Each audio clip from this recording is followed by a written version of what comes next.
সূরা কাউসার 11 বার পরে পানিতে ফু দিয়ে ঘরে ছিটিয়ে দিলে কি হয়, এই আমলটা যদি আপনি জানেন তাহলে আপনি কখনো এই আমলটা ছাড়বেন না।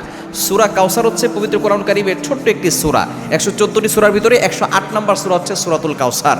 মাত্র 3টি আয়াত রয়েছে এই সূরার ভিতরে। যদিও সূরাটি ছোট্ট, তবে এর ফজিলত অনেক বেশি। আপনি যদি সূরা কাউসার 11 বার পড়তে পারেন, কিভাবে আমল করবেন আমি বলে দিব, তবে কি কি উপকার পাবেন সেটা আমি বলে দিচ্ছি। নাম্বার 1, 1 নাম্বার হচ্ছে এই আমলটা করার মাধ্যমে আল্লাহ তাআলা আপনার ঘরের সকল অভাব দূর করে দিবেন। দ্বিতীয় নাম্বার হচ্ছে আল্লাহ পাক রব্বুল আলামিন আপনার ঘরের ভিতরে বরকত দান করবেন। এবং 3 নাম্বার হচ্ছে দুশ্মন থেকে আল্লাহ তাআলা আপনাকে মুক্তির ব্যবস্থা করে দিবেন। এবং 4 নাম্বার হচ্ছে আপনার জানমাল নিরাপত্তার ব্যবস্থা করবেন আল্লাহ তাআলা। এবং 5 নাম্বার হচ্ছে হাউজে কাউসারের পানি আল্লাহ তাআলা আপনাকে দান করবেন। কেননা এই সূরা কাউসারের ভিতরে ইন্না আতাইনাকাল কাউসার, হাউজে কাউসারের ব্যাপারে আল্লাহ পাক রব্বুল আলামিন বলে দিয়েছেন যে এটা নবী সাল্লাল্লাহু আলাইহি ওয়াসাল্লামকে আল্লাহ তাআলা হাদিয়া দিয়েছেন হাউজে কাউসার। একমাত্র আমাদের নবীজি সাল্লাল্লাহু আলাইহি ওয়াসাল্লাম তার উম্মতদেরকে হাউজে কাউসারের পানি পান করাবেন, যা সাদা হচ্ছে দুধের থেকেও বেশি সাদা এবং মধুর থেকেও বেশি মিষ্টি। একবার যে পান করবে 500 বছর ধরে তার কোনো পানি তৃষ্ণা লাগবে না। এটা আপনি কিভাবে আমল করবেন?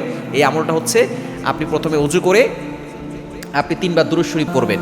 এরপরে হচ্ছে আপনি সূরা কাউসার 11 বার পড়বেন। শেষে আবার 3 বার দুরূদ শরীফ পড়বেন, পরে আপনি পানিতে ফু দিয়ে ওই পানিটা খাবেন। দেখবেন আল্লাহ পাক রব্বুল আলামিন আপনাকে সুস্থ করবেন এবং ঘরের চারকোনা ছিটিয়ে দিবেন। ওই ঘরের ভিতরে অভাব থাকবে না, ঘরের ভিতরে অভাব দূর হয়ে যাবে, বরকত চলে আসবে এবং দুশ্মন কোনো ক্ষতি করতে পারবে না। কেননা এই সূরাটা এমন সময় নাজিল হয়েছিল, নবীজি সাল্লাল্লাহু আলাইহি সাল্লামকে যখন কাফেররা গালি দিয়েছিল, যখন তার সন্তান দুনিয়া থেকে বিদায় নিয়েছিল, তখন বলেছিল মুহাম্মদ হচ্ছে নির্বংশ। তখন আল্লাহ পাক রব্বুল আলামিন আয়াত নাজিল করেছেন যে ইন্না শানি আকা হুয়াল আবতার, যে তারাই হচ্ছে নির্বংশ যারা আমার নবীকে গালি দেয়। আমার নবীর যে আল্লাহ পাক রব্বুল আলামিন সম্মান দিয়েছেন, সুতরাং এই সূরা কাউসারে আমল করবেন, দেখবেন আপনি উপকার পাবেন ইনশাআল্লাহ।